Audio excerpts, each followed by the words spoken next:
Saudara-saudaraku yang dirahmati Allah, sahabatku yang beriman, sebaiknya kita bersungguh-sungguh untuk berupaya datang ke majelis maulud, ke majelis pembacaan sirah nabawi, ke majelis sholawat, majelis zikir dan majelis ilmu. Kita berharap semoga Rasulullah menandai kita sebagai umat yang berhak untuk mendapatkan syafaat dan bertetangga kelak di surga. Syaratnya adalah cinta. Syaratnya adalah cinta. Sedangkan orang yang mencintai kekasihnya, pasti dia senang untuk memperbanyak menyebut nama kekasihnya. Jika kita seorang ayah ataupun ibu yang berharap memiliki keturunan, andai kita seorang ayah lantas istri kita melahirkan anak, karena kita menunggu kelahiran anak yang kita cintai, kita berharap untuk melihat sang jabang bayi.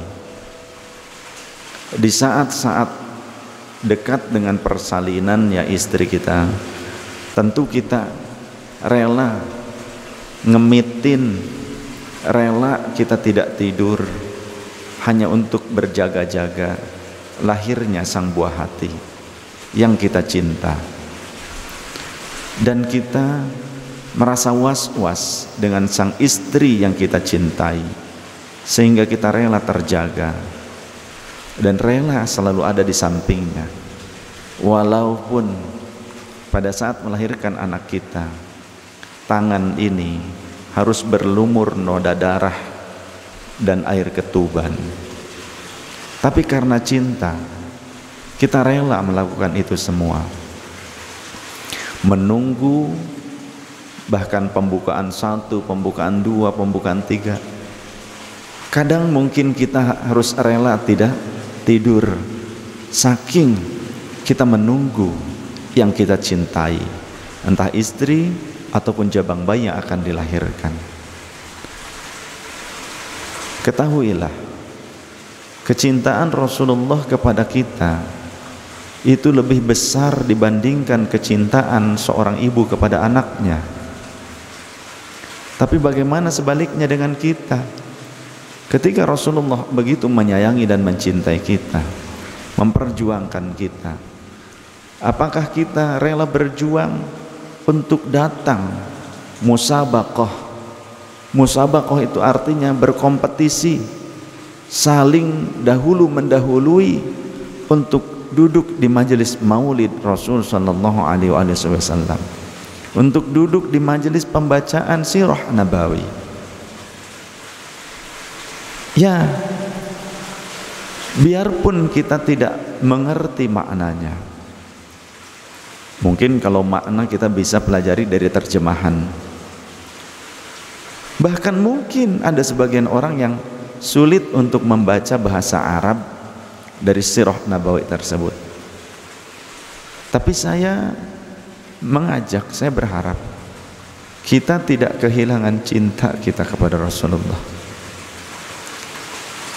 Jangan biarkan cinta ini terkikis oleh dunia. Jangan biarkan cinta kita kepada Rasulullah hilang tak terasa lagi,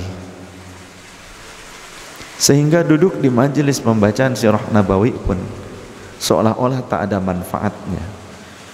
Padahal itu lebih bermanfaat untuk kita, sangat bermanfaat untuk kita. Bersegeralah jika kita tahu, mengerti di mana ada majelis, di tempat tersebut dibacakan sirah nabawi, dibacakan hadis-hadis Rasul sallallahu alaihi wasallam, dibacakan hikayat Rasulullah sallallahu alaihi wasallam. Apa manfaatnya? Jangankan kita, sekelas Nabiullah Muhammad sendiri itu diceritakan tentang kisah-kisah para nabi terdahulu oleh Allah Ta'ala. Di dalam surah Hud ayat 120, Bismillahirrahmanirrahim, wa kullan naqussu 'alaika min amba'ir rusuli ma nuthabbitu bihi fuadak wa ja'aka fi hadhil haqq wa mau'izatu wa dzikra lil mu'minin. Wallahu wa rasuluhu a'lam bi muradi wa ma'na. Wa kullan naqussu 'alaika min amba'ir rusuli, telah kami ceritakan kisah-kisah seluruh para nabi dan rasul kepadamu, hai nabiku Muhammad sallallahu alaihi wasallam. Jadi yang diceritakan kisah para nabi terdahulu adalah Nabi Muhammad. Untuk apa kok Rasulullah diceritakan kisah para nabi terdahulu, kisah para rasul terdahulu? Ma nuthabbitu bihi fuadak, supaya meneguhkan hatimu. Sekelas rasul yang paling mulia bahkan di antara para rasul yang lain, pemimpin seluruh manusia, makhluk yang terbaik dari seluruh makhluk ciptaan Allah, butuh diteguhkan, butuh kisah-kisah para nabi, bahkan nabi-nabi yang tidak lebih mulia dibandingkan beliau, bahkan kisah makhluknya Allah yang tidak lebih tinggi derajatnya dibandingkan beliau.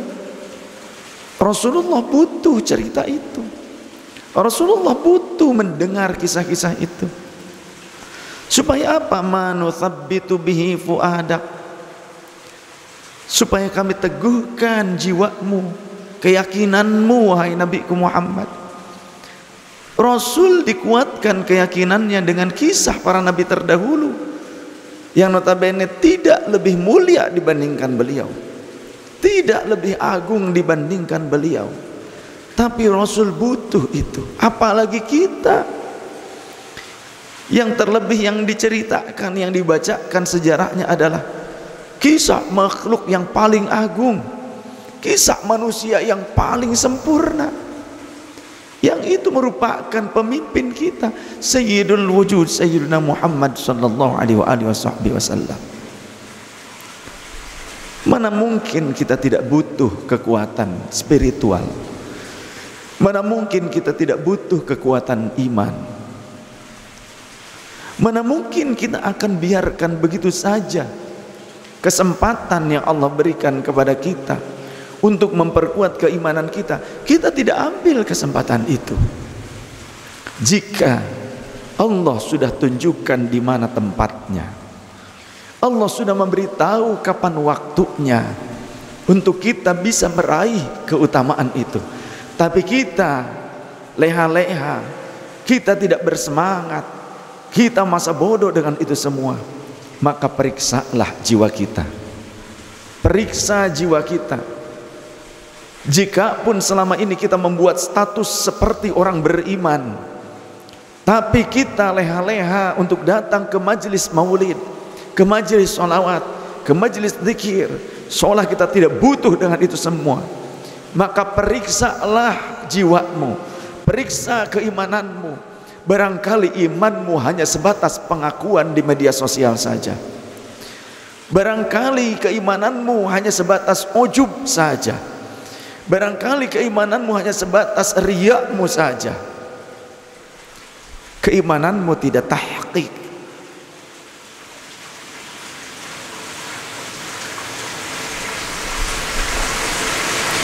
Allahumma tsabbitna 'alal haqq, Allahumma tsabbitna 'alal haqq, Allahumma tsabbitna 'alal haqq bihaqqi nabiyyika Muhammadin sallallahu alaihi wasallam. Jangan merasa tidak butuh. Jika benar kita butuh perhatian Rasul kelak di akhirat, Maka buktikan saat kita hidup di dunia saat ini, benar-benarkah kita butuh perhatian Rasulullah sallallahu alaihi wasallam? Sungguhkah kita mencari perhatian Rasul sallallahu alaihi wasallam? Mencari perhatian Rasul bukan dengan cara mengebom, membunuh jiwa yang tidak berhak untuk diambil nyawanya. Mencari perhatian Rasul bukan hanya dengan kita membuat pengakuan di media sosial saja. Andai pun kita tidak memiliki ponsel, andai pun kita tidak memiliki akun-akun media sosial, tapi jika kita sungguh mencintai Rasulullah, kita datang ke majelis ilmu, kita datang ke majelis sholawat, kita datang ke majelis zikir, kita bersemangat, musabaqah, berkompetisi untuk bisa segera paling dahulu datang ke majelis di mana di situ dibacakan sejarah Rasulullah sallallahu alaihi wasallam. Walau kita tak mengerti. Seperti halnya ketika kita bersemangat untuk datang di hadapan makbarah Rasulullah sallallahu alaihi wasallam. Walau kadang mungkin kita hanya punya uang untuk bisa berangkat, atau itu pun diberangkatkan oleh orang lain untuk berangkat ziarah ke Rasulullah. Kita tidak mengerti harus baca apa di hadapan makbarah Rasul. Kita mungkin tidak mengerti bagian mana makbarah Rasul. Kita mungkin tidak mengerti bagaimana cara ziarah kepada Rasulullah. Tapi di saat kita di hadapan makbarah Rasulullah, kita terharu, kita terseduh-seduh menangis karena rindu kepada Rasulullah. Dengan penuh adab, kita tersungkur, merendahkan diri kita di hadapan Rasulullah. Mungkin itu lebih baik dibandingkan orang-orang yang banyak uangnya, strata pendidikannya tinggi, tapi ketika berhadapan dan mungkin sering menghadap ke makbarah Rasul sallallahu alaihi wasallam, menghadap kepada Rasulullah mungkin sering, tapi tidak punya adab. Lebih baik orang yang tadi miskin, fakir, berangkat pun ada yang memberangkatkan, diongkosi oleh orang lain, mungkin buta huruf sekalipun, bukan orang kaya, bukan orang pintar, tapi punya adab. Dia senang, dia sungguh-sungguh rindu kepada Rasulullah. Begitu pula seperti halnya orang yang merindukan Baitullah. Dia fakir, dia miskin, ada yang memberangkatkan ongkos untuk berangkat ke Baitullah. Dia bukan orang cerdas, bukan bangsawan, bukan orang yang pendidikannya tinggi, tidak banyak pengetahuannya tentang Baitullah. Tapi ketika dia datang ke Baitullah, dia tersungkur, bersyukur kepada Allah. Dia merasa malu di hadapan Allah, walaupun zahirnya di hadapan Baitullah. Dan dia begitu haibah. Haibah itu kagum, memiliki kekaguman kepada Baitullah, mahabbah kepada Baitullah. Tapi di sisi lain ada orang yang kaya, jabatannya tinggi, kemudian juga strata pendidikannya tinggi, orangnya pintar di tengah-tengah masyarakat. Tapi saat mau hadap ke Baitullah, tidak ada rasa haibah, rasa kagum pada Baitullah, tidak ada mahabbah, rasa cinta kepada Baitullah, tidak ada rasa rindu pada Baitullah, tidak ada rasa sopan kepada Baitullah, apalagi kepada Allah. Saya yakin Allah lebih menerima, lebih memuliakan si fakir miskin yang penuh cinta tadi. Begitu pula ketika kita jauh dari Rasulullah, jauh dari Baitullah, maka sesungguhnya ketahuilah, yang disebut Baitullah bukan hanya Ka'bah, tapi Rasulullah SAW menyatakan setiap tempat di mana tempat itu dijadikan tempat untuk berkumpul, menghadapkan jiwa kita kepada Allah, dijadikan tempat di mana kita mengagungkan Allah, mengagungkan syiarnya Allah. Contohnya masjid, musalla, majlis. Sehingga Rasul mengatakan, majtama'a qaumun fi baitin min buyutillah. Tidaklah suatu kaum lebih dari satu orang berkumpul fi baitin min buyutillah, dari salah satu baitullah dari sekian banyak baitullah yang ada di muka bumi, ngumpul di salah satunya. Artinya bukan hanya Ka'bah, masjid, musalla, majlis, itu baitullah. Yang contohnya untuk apa mereka berkumpul? Yatluna kitaballahi, membaca kitabullah, mempelajari isi kandungannya. Wa yatadawarsunahu, dan mempelajari isi kandungannya. Mereka semua belajar isi kandungan kitabullah.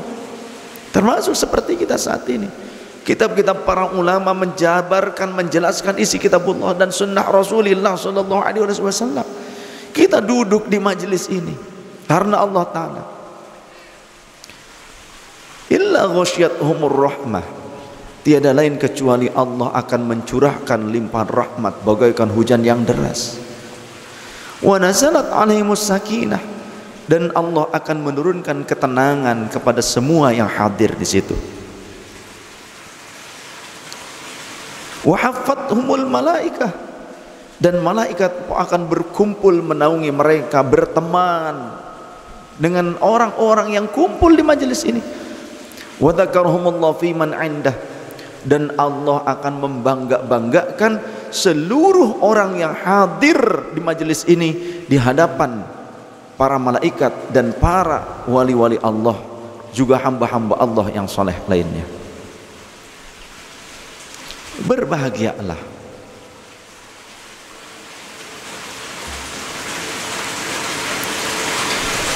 Ketika kita bersemangat untuk meraih urusan duniawi, kenapa kita leha-leha tidak bersemangat meraih urusan ukhrawi? Selain keteguhan jiwa, keyakinan, keimanan yang kita butuhkan, berkah kita hadir duduk mendengar dan membaca sirah nabawi, apalagi fadilah dari pembacaan sejarah-sejarah orang-orang soleh, terutama Rasulullah sallallahu alaihi wasallam. Sekelas Nabi saja butuh itu. Ma nuthabbitu bihi fuadak. Wa ja'aka fi hadhil haqq, dan di dalam kisah-kisah orang-orang yang soleh, kisah para nabi, kisah para rasul, kisah Nabi Muhammad sallallahu alaihi wasallam, terdapat kebenaran. Wa mau'izatun, dan juga nasihat, pitutur, wa dzikra, dan peringatan, lil mu'minin, yang hanya bisa didapatkan, diraih oleh orang-orang yang beriman. Artinya orang-orang yang beriman kuat, mereka akan bersungguh-sungguh datang ke majelis maulid Rasul sallallahu alaihi wasallam. Orang-orang yang beriman akan senang membaca kitab sirah nabawi, juga hadis-hadis Rasul sallallahu alaihi wasallam, juga manaqib-manaqib orang soleh, manaqib aulia, manaqib ulama, haulnya para ulama pada saat haulnya. Orang beriman akan suka, akan senang. Orang beriman akan senang mendengar cerita-cerita dari ulama-ulama yang bijaksana, orang-orang yang soleh.